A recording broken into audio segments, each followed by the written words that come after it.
What's good, everybody? Hey, how are you? We are here to do breezing.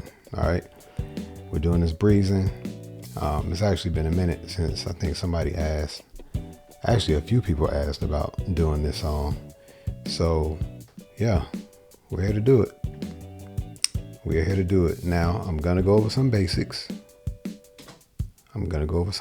First, so just keep that in mind. You know, I'm going to dive straight in, but we're going to visit some basics first. I always go over, like the key and everything. This song is in the key of D, purely the key of D. Ain't nothing, I ain't got to talk about relative this or that, but the key of D, D major, right here.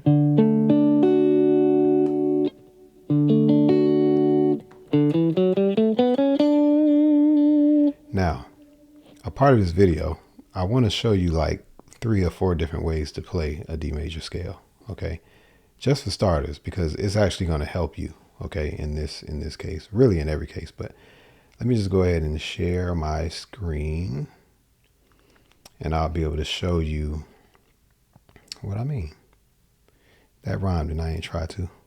I didn't try to make that rhyme. Let me move this off real quick. Okay. So, there we go. Yeah, like that. So, all right, yeah, I just want to make sure you can see that. Okay, now, I'm just going to play this real fast, okay? So, and all the candies, all the other stuff later in the video, it's just going to be later in the video. So you either need to skip there or I'll timestamp it. But this is foundation.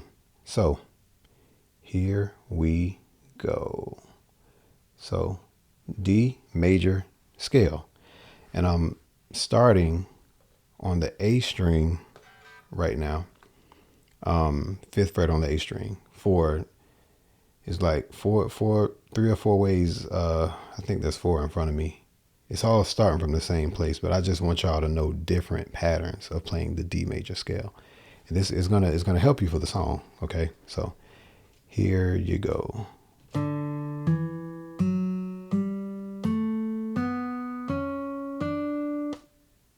Okay, let's go. Here's the next way. Here you go.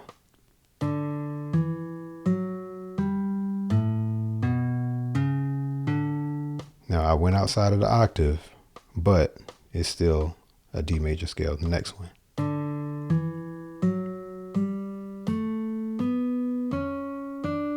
All right, and here is the last one, okay?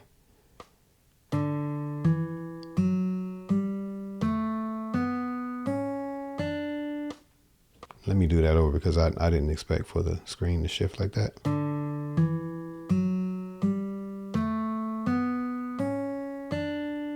Now that last one, I played it on 4 different strings.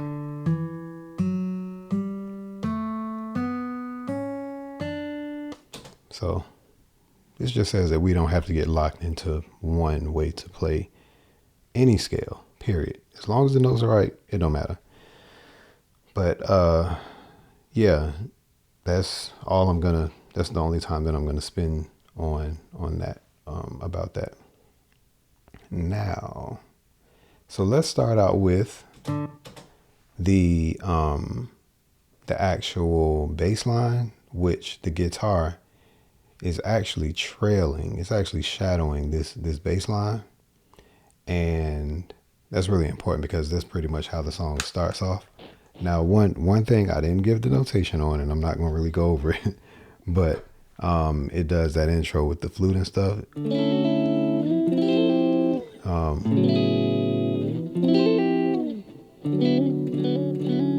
It's not the right tone. Let me do it with this.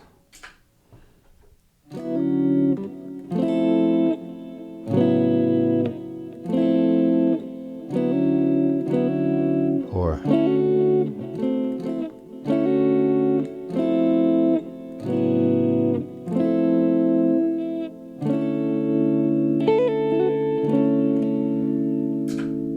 anyway, that's what it does, okay?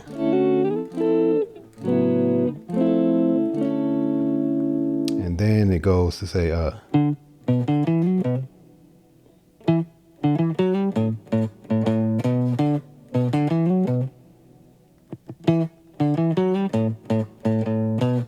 it does that thing, okay?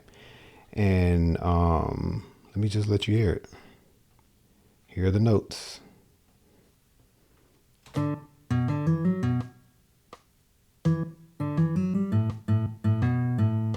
Let's go back over it. All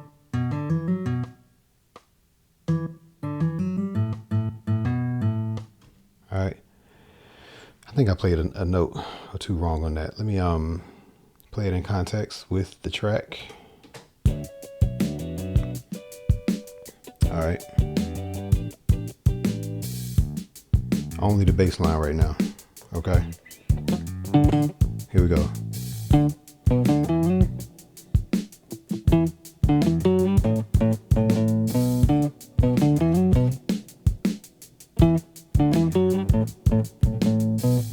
Okay. Let me play it again.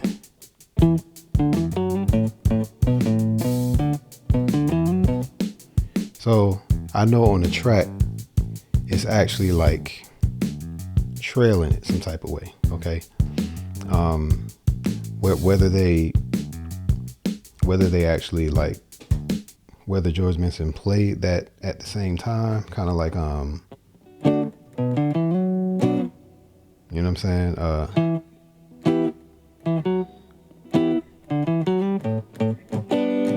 Like kind of did something like that. I don't know. So just like keep that in mind. All right, let's go. Let's move to the next part. And I believe this is is this the chords? Let me see. Cause I actually want to like show it to you.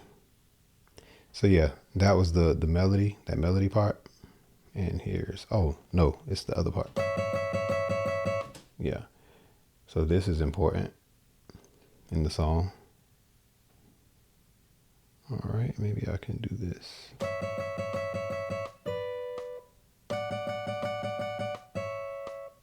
Okay, let's do it again.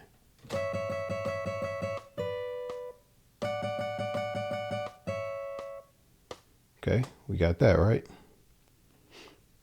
And those of you who are new to the channel, you know, pay attention to not only the notation, because I have it right here. I got the tabs right here, and I got the fretboard. I mean, it's doing the stuff on the fretboard as well. So just keep that in mind. All right. I might be a little slow at like switching. I need to get a stream deck or something like that. But if I were to play the track and then, you know, play along with it. All right.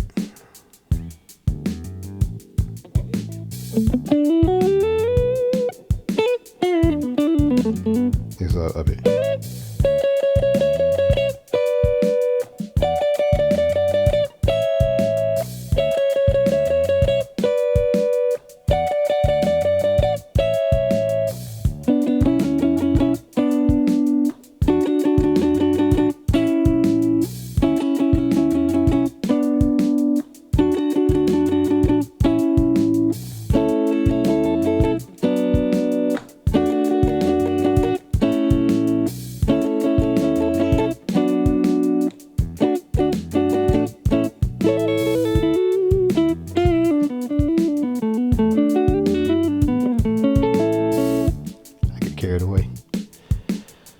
So yeah, that's how you do that part. Okay, that's just like demonstrating that part.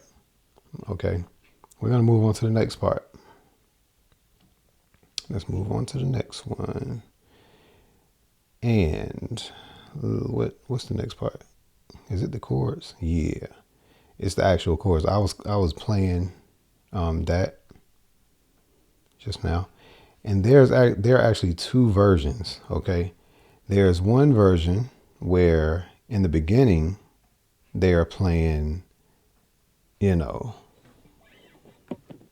basically in this D major chord progression, they're playing a D major chord, then they're playing a B minor, Then they're playing a E minor or E minor 7. You can actually use both in this context. Then they're doing an A11. Some people look at this as a G major over A, but it's an A11. Same chord structure. So in the way they're playing it in the intro is something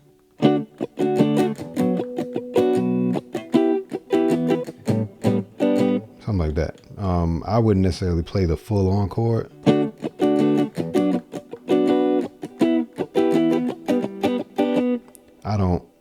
I don't always, depending on the chords and how we're playing it, I don't play it all that well, to be honest with you.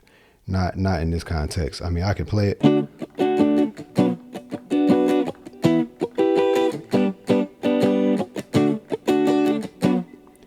But the way I would play it in this context, if you're playing along with a bass player, just, play the triads right here.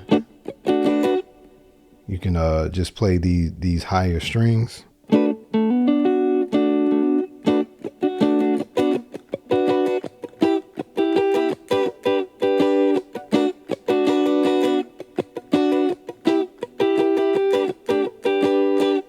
So, and keep your inversions in mind and things like that, and you don't have to move around so much. So that's D major. Here's the B minor. But playing this with rhythm, it's not the way you want to play the rhythm. You can.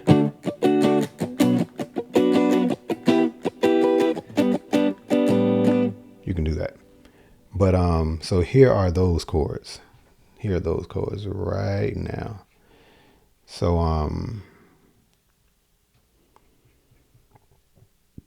here they are.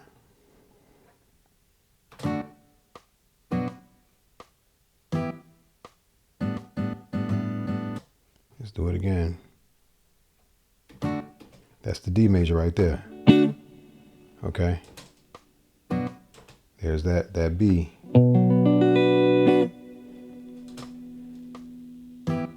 And there's that E right here. See that? And again, pay attention to these tabs right there.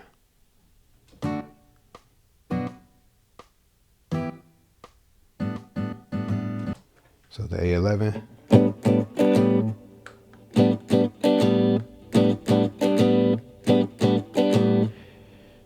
Now I'm playing this by choice because it seems as though they are wanting to keep the chord out of the way of the melody a little bit because it's playing that, and they want to keep that chord sort of out of the way because that riff, that double stop riff, actually kind of clashes a little bit. And that's what makes some of these classics is because they actually have a lot of clashing notes that if you made them in the same octave, they would get in the way. They would definitely get in the way. So they kind of made it far apart. So so here is, if I'm playing this A11, okay, the inversion of that is like playing, well, it's not like playing it. This is an actual inversion. These are the same chord. So here's your A right here. Remember how I told y'all to find your octaves? 2 frets over from this particular position. This is just one way to find it. Because there are some cases where you go 3 frets over. That's an A, an octave away. Another way is 2 frets to the right and then 2 strings up like that. Or you can go 3 frets to the left and 3 strings. So 2, 2, 3, 3. That's if you're coming from the E string, the low E string. Anyway, so that's how you find your A. And then everything is going to be barred at your 7th fret. But you're going to take your middle finger and put that on the 8th fret on your B string. So this is the same as this. So if you're doing this chord progression, you know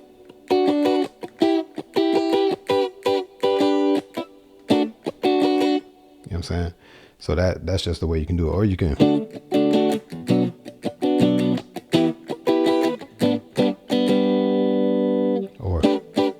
but doing it this way kind of gets in the way.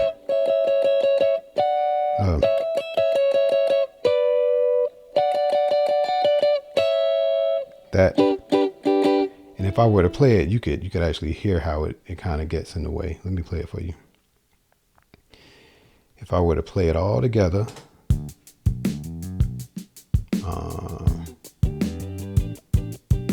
I played it that way here, and I'm gonna play the higher riff.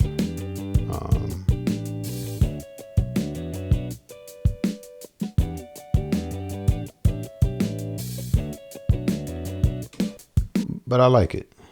I like it. Okay. Now to the next part, because sometimes, you know, it's not about being technical all the time. You know, you don't always want to do that. Sometimes it just works. All right. Even if the notes seem to clash a little bit. Now, this is actually also important. Sometimes you'll find in a song, the notes sort of switch up a little bit, and it sort of changes the feel a little bit. Okay, so I just showed you this. I showed you that, and here's this.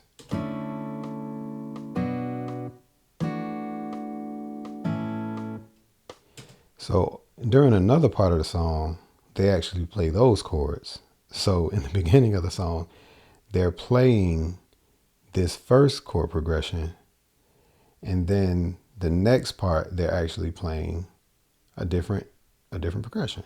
You know, I mean, the same like foundation, but you know, it sounds a little bit different. So basically the part when they're like when George Benson bum bum bum bum bum bum bum bum da da da da, it's almost like it's not a breakdown, but it is kind of a breakdown. But the bass line is the same. So here is ultimately what happens. So here are these chords, so that you know what that is. So the first chord is not a D major, it's like a D add 9. Okay, which, you know, it sort of looks like a D major 7th, but just a little bit different. Still a B minor, and instead of a E minor and or E minor 7th, I'm using it not interchangeably. I'm just saying that both chords work on like in that position. They're playing like an E11. So this is an E11. This is how you play an E11 chord in that position. And then the A is not an A11. It's actually an A major. So it's like they switched it. Now, let's bring it back, because I just want to, I just want you to see what I'm talking about. So here's the chords, and maybe I'll play it with the track so that you can hear it. And all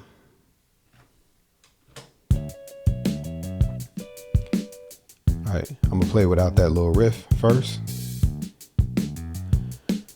and try to get a sense, and then I'm gonna switch it to the other chord.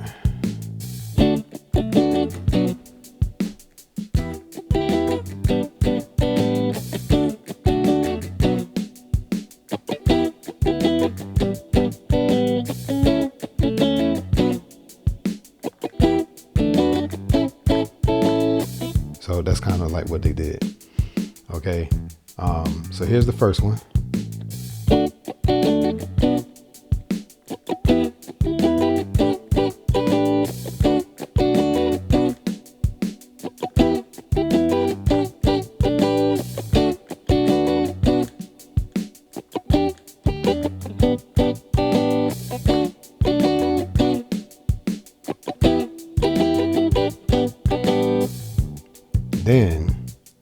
song, they kind of switch the flavor up a little bit, and then they go like this. I'm gonna wait till it resets. 1, 2, 3, 4.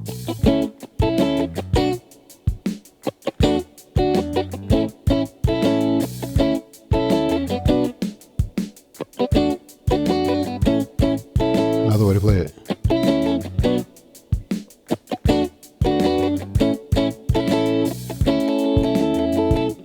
They kind of did that basically.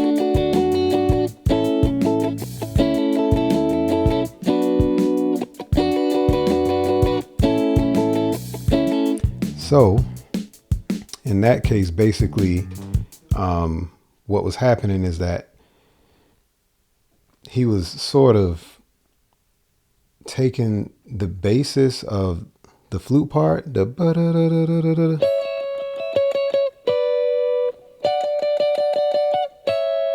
but putting it in these lower chords that were like, you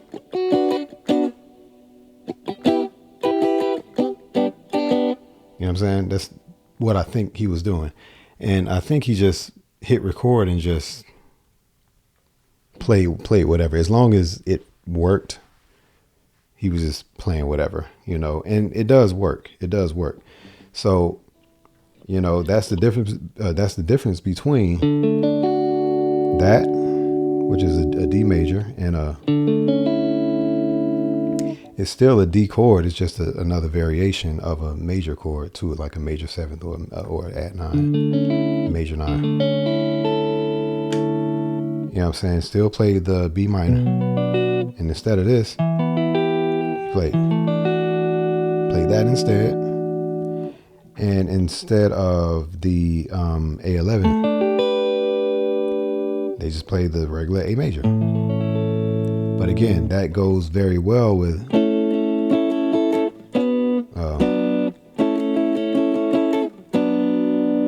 or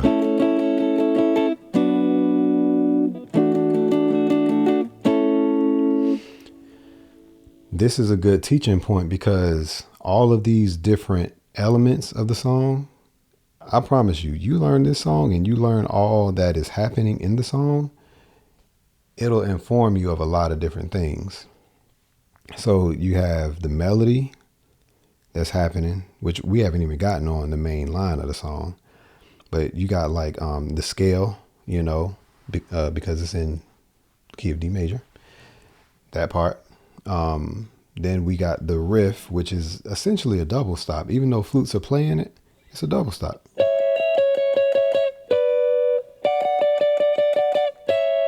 And I think Bobby Womack came up with that line.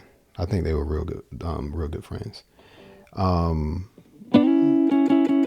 I think they got kind of stuck with the song, and it was missing something. And then Bobby Womack was like, well, yeah, why don't you just add this? And so cool little fun fact. So you got that. Then you have the chords.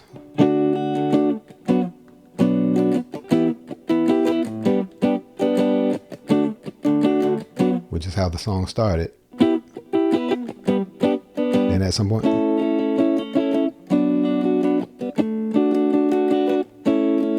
so I guess that was just a way that he wanted to sort of lay back in the song. So yeah, at some point it definitely switched to those chords. And I think he just kind of went back and forth, perhaps at random. I don't know. But the thing is, depending on what you want to do with chords, a major chord is a great way in the major family, is a great way to establish something as well as end something off. But I think he just treated it as a journey.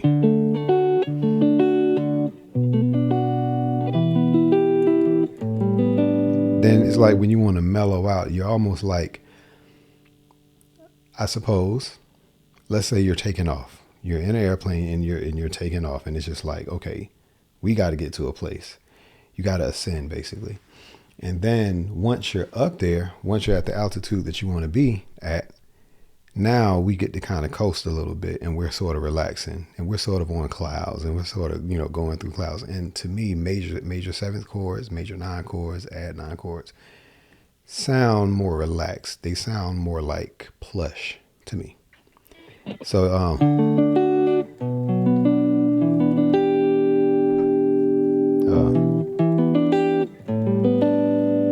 so a way to kind of relax things.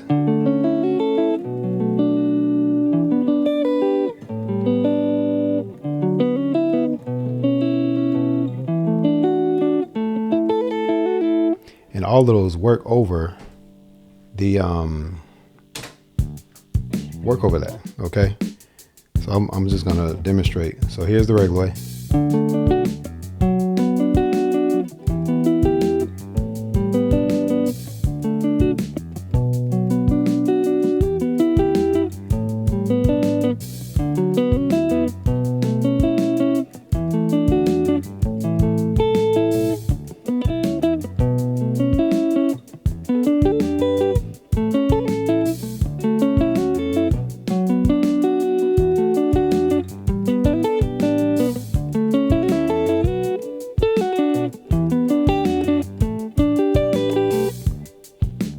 I didn't do that in any particular, I sort of randomly played those chords, but they weren't the same chords. They weren't the same exact chords. Now they all had the same root, but they weren't the same chords. So I could play an 11 chord over the one like this. Oh, sorry. If I played all 11 chords, here's how it would sound.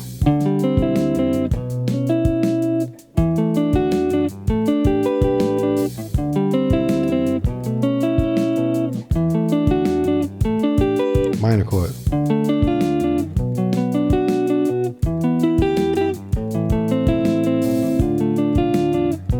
So I played minor chords all the way through, but here's major minor, like major, minor, minor, major. If I play like a minor flat 5,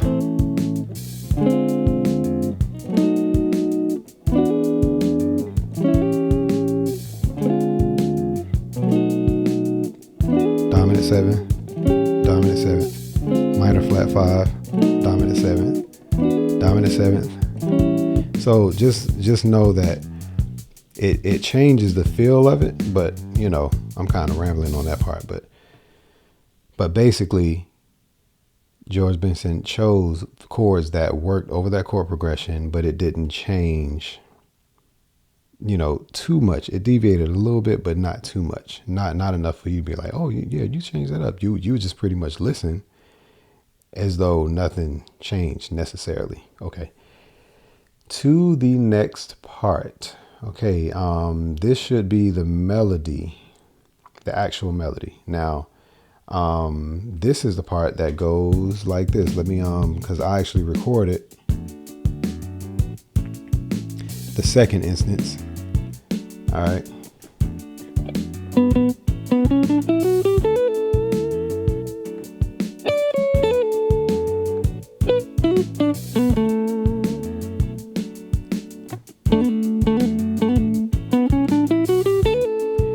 That's one part that a lot of people remember. Now no, this too. He switched the scale up. Okay. Now this scale, the note is like a regular order. So here's the D major. Okay. Again. Is literally right there. It's no deviating. So but if I were to start this, if I start from the 6,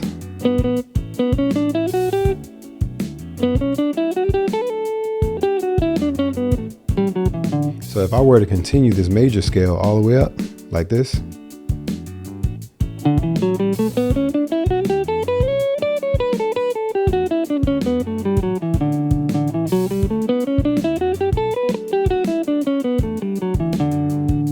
so he played the same scale. He just started from the 6.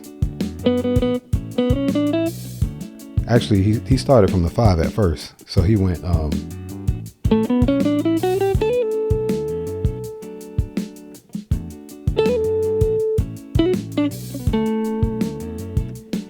So he started from that 5, but it's like a lead in, like, you know what I'm saying? The next time it was like, okay. So keep that in mind. So a lot of times in, like contemporary jazz, adult jazz, smooth jazz, whatever we want to call it, you're not going to hear one way that it's actually happening, because a lot of times they're just flowing.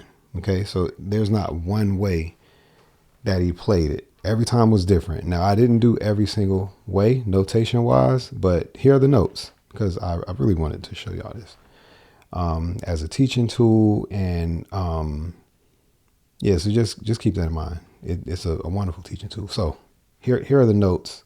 Here's the first way, and this is just one way to play it. Here we go. 2, 3.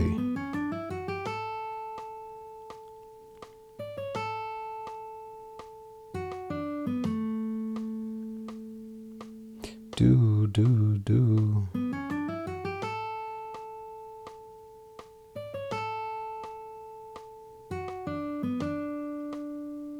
Okay. So notice that the first time was starting on the 5. Okay. Now George Benson, he did a hammer on at the end. So even though it ended here, he went, which he hammered on a whole step away. Okay. So he was on the 10th fret on the B string, but hammered on the 12th fret. Or you go to the 5th fret on the high E string if you play it like this.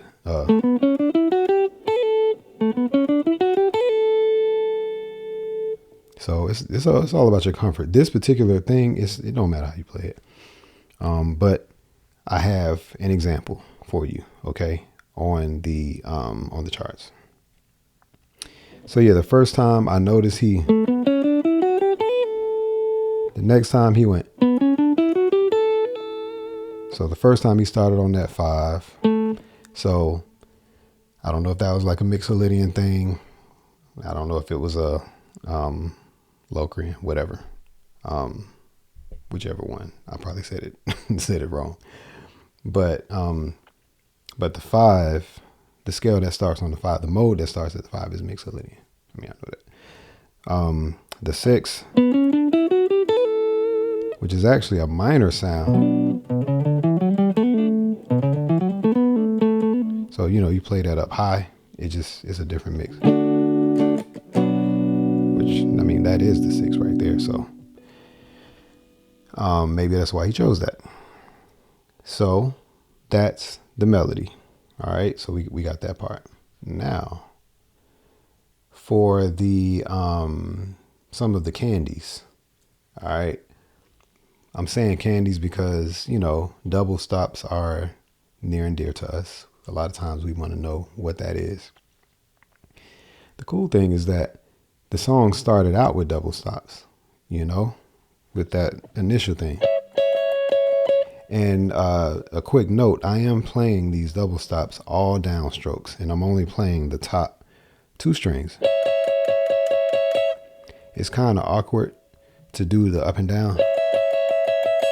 Now it feels more natural in terms of alternate type picking, but in terms of accuracy, like you might not accurately rhythmically hit that the same way as doing it all down strums. Okay, so that sounds accurate, but it's better with this.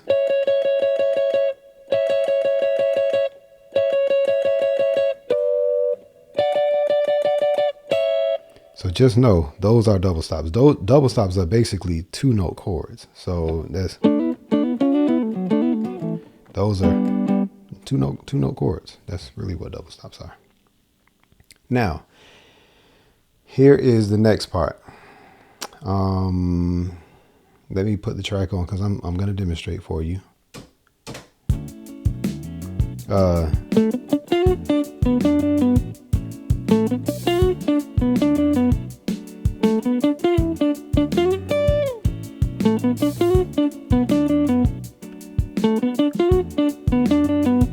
that's the single note.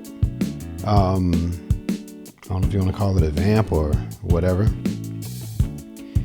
Then he plays these double stops, which I thought was just very impressive. And I just like the way he treated that melody. And he built onto this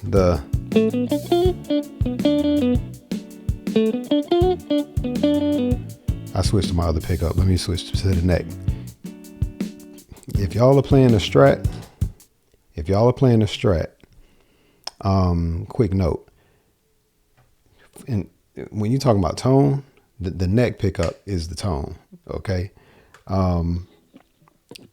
Position 2 on your pickups is going to give you the tiny sound, or like the like the bell sweet sound, I guess. But the neck sound is going to be the more warm, jazzy sound.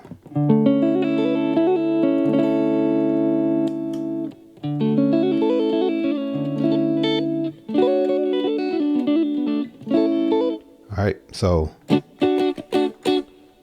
that's that. So now, so he's going to play that same melody, but he's playing it up high. But he does double stops.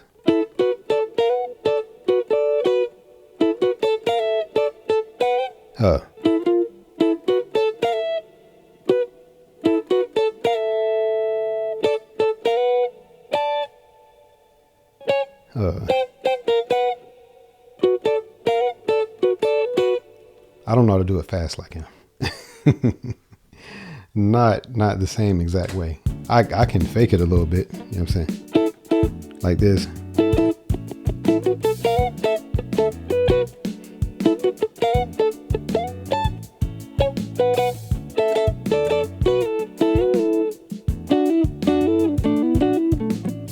But to do it exactly like he did it,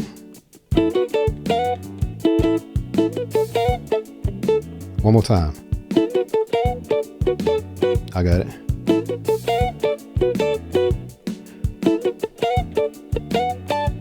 That's how he did it.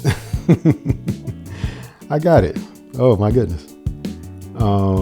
Cool. So let's go to that. We're going to go to that on the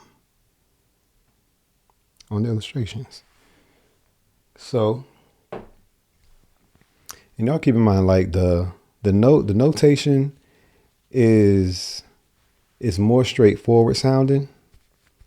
I don't have all the hammer-ons and stuff like that because I don't want you to miss. I don't want you to take for granted the actual note that it's landing on, usually, okay? And there are times that he may deviate from that initial way that he played it, but he repeated it, so don't like, just kind of land the regular notes first and then, deviate how you want to deviate, Now, let's go to the doggone that line. All right.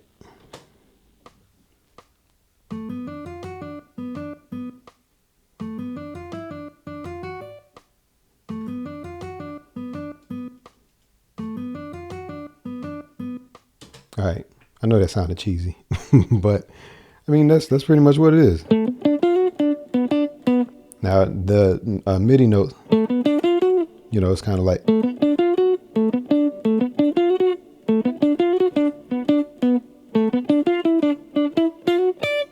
So just know you slide into it.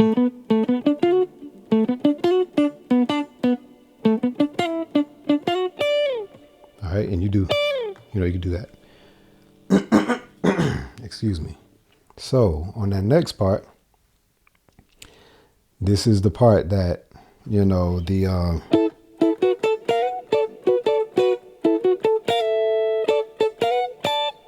this is that part.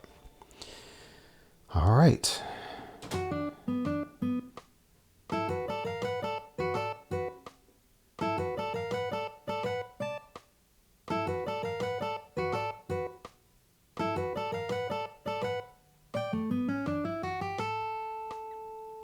All right, that's it. And I kept it simple, you know.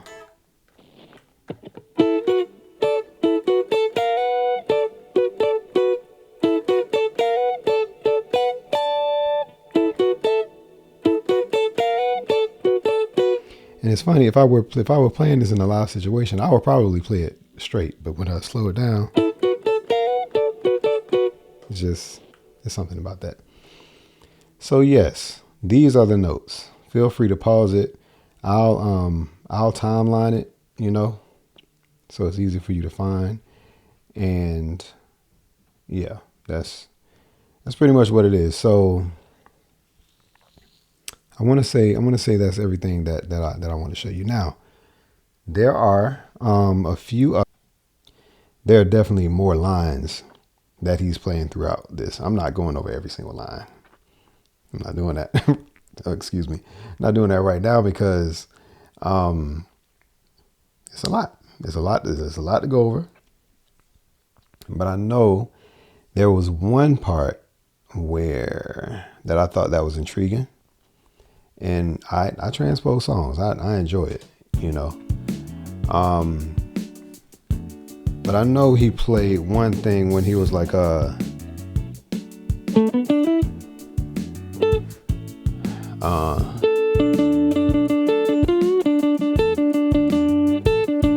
he was like doing that whole line, right? Because, you know, he was just going off, right?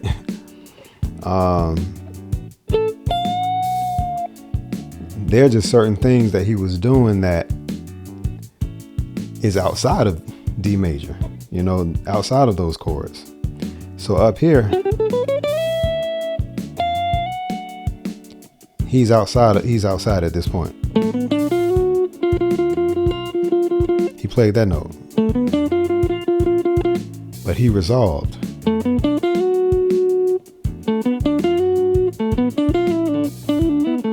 So that's like a good move, right? So but octave up, instead of moving up, he bent it.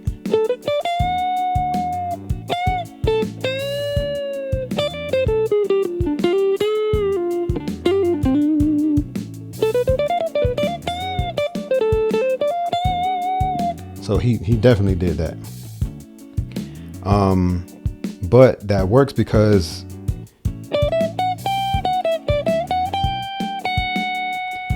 he essentially landed on this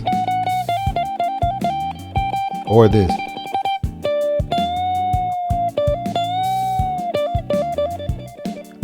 And the notes that he's bending up to is inside of the key, which is more of a bluesy thing. Same thing with that. Okay. Now the idea with this is you pick a note that's actually in the key, this D major, which is D, but it's a higher D.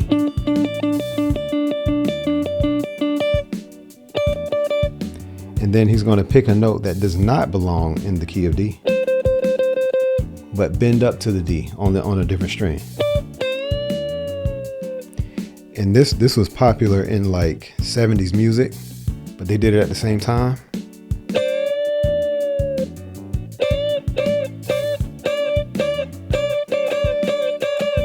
So you heard George Benson do this like a lot.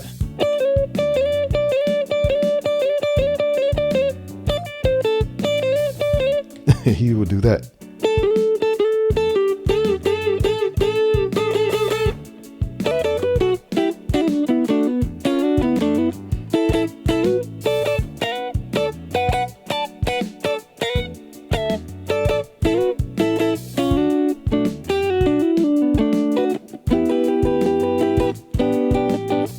So he's using all these tricks to actually like relate to home, to the actual root. Okay. Here's one more thing. What was this part? He went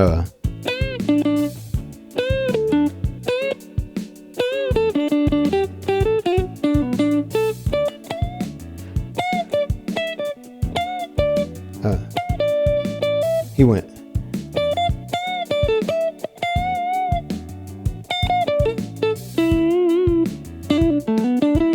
Anyway, I'm not thinking of the right thing, but he went to something and he played something totally outside of the key. Oh yeah.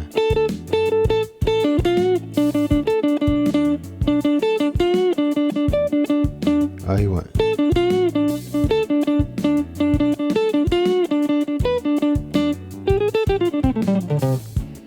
That's totally outside of the key. Now, that line actually, it shares some of the same notes that are inside of the key.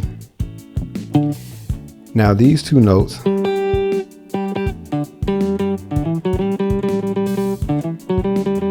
that's a G, which is in the key of D, and this A. Now, those notes are in the key, right? And you also got D, and you got A. So all of those, the G, A, the D, those are sort of like pivots where he makes sure that he deviates but comes back to those pivots within the key. I'm trying to explain that in a way, okay? So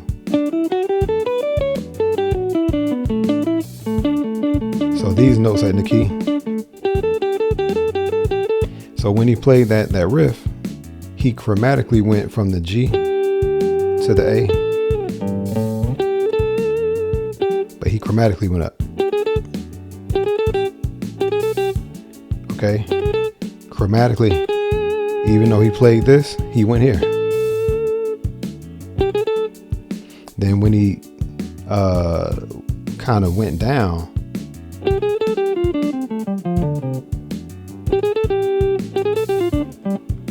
so these notes are in the key. These are outside.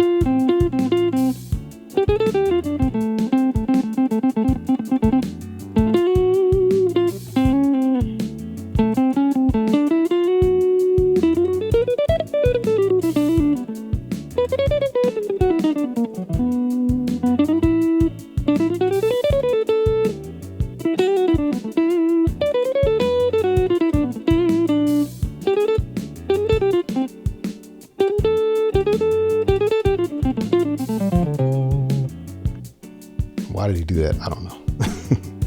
But it worked. And he didn't do it throughout the whole song. But, you know, it was something that he used to deviate a little bit and then come back. Then he went to...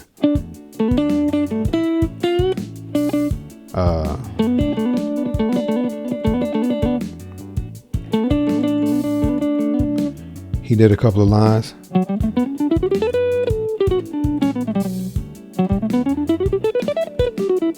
I'm getting sticky.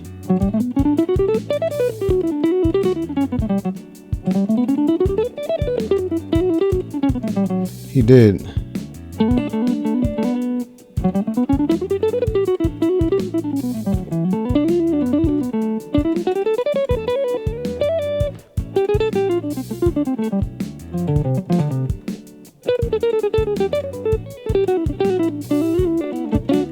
So anyway, he was just doing stuff. Okay, I might do some bite size, you know, little nuggets to kind of cover some of the extra stuff that I didn't go over, but those were the foundational things. Okay, the melodies, you know, all the other stuff, he was just having fun.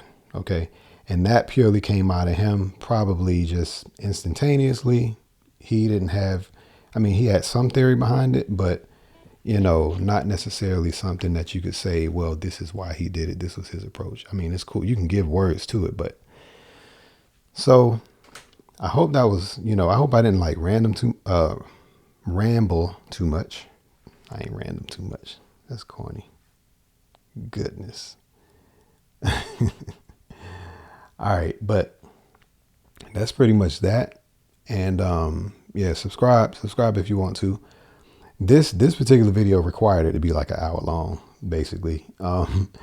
So, but yeah, that's pretty much it. You know, pause it where you want to, and I'm happy to post this because I really wanted to, go through this. And I'll study. I've studied every line in the song, And to be honest, this was when I first bought my first guitar.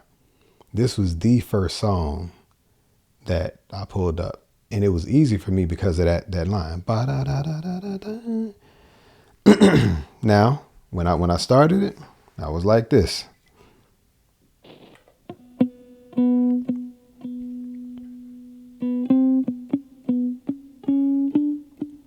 That's how it was for me. But my goal was to get that. And I didn't care if I played that song and that's all I played. I was happy with that. Now it took me months to kind of really get that. And I'm talking about get it. I mean, there were some good days where I got it, but then another day I wouldn't get it. Now, I can get it any day now, but that was like 20 years ago, 20 plus years ago. So just keep that in mind, for a jazz song, in my opinion, this is just a well-rounded song that you can like utilize, and you can actually study it for a good amount of time if you're a beginner, and you'll learn a lot from it. Now, if you're like an intermediate player, advanced player, you're going to pick up the song pretty quickly, okay? But it has been 20 something years since I got my first guitar, and I still know this stuff about that song. But that's the learner in me. I like to learn, and I like to even play simple things that are old to me, but I find something new about those old things. And that's really, to me, the key to, advancing. Don't ever think that you get to a point to where you feel like you've already learned and you already got it, So I'm a back to the basics type dude. That's me. If I feel like I've arrived, then it's like, it's no longer fun, but it's all fun for me. I could literally learn from a 5-year-old who's learning how to play guitar. You know what I'm saying? And don't even know as much as I know. So, but all right. I thank you all. Thank you for staying on as long as you did. And, that's what it is. We'll talk about some more stuff, but thank you for coming to the Guitar Players Club and hanging out with me. All right. So I'll see y'all. Leave questions in the comments. Peace.